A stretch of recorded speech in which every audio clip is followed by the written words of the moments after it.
দেখো বন্ধুরা, আজকে কি কি রান্না করেছি তোমাদেরকে দেখিয়ে দিয়েছে। শরীরটা বললাম না একদম ভালো না, সেই জন্য সেরকম কিচ্ছু রান্না করিনি। কালকে এগুলো যেগুলো তোমাদের দেখাচ্ছি, ভাতটা আমি আজকে করেছি।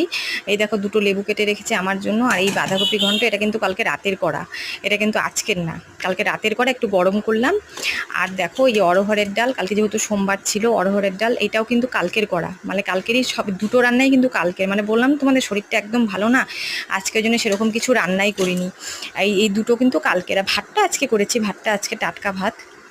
আর দেখো, একটু আলু ভর্তা করে নিয়েছি, শুধু আজকে করলাম শুধু আলু ভর্তা, আর কিচ্ছু করিনি। মানে শরীরটা এতটাই খারাপ আমার, সেই জন্য আর আজকে কিছু রান্না সেরকম করিনি। এই ব্যাস এইটুকু, খালি আলু ভর্তাটাই আজকে করলাম, মানে শরীরটা ভালো না দেখে।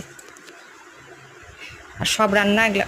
তো বন্ধুরা, আজকে তো তোমরা দেখলেই দুপুরের মেনু কী কী রান্না, মানে কী কী রান্না করেছি। মানে রান্না করার মতো মানে শরীরে, মানে মাথা ব্যথাটা একটু কমেছে, কিন্তু শরীরটা একদম ভালো লাগছে না, ওই জন্য আজকে শর্টকাট কালকের রান্না আর আজকে এইটুকু করে মিটালাম।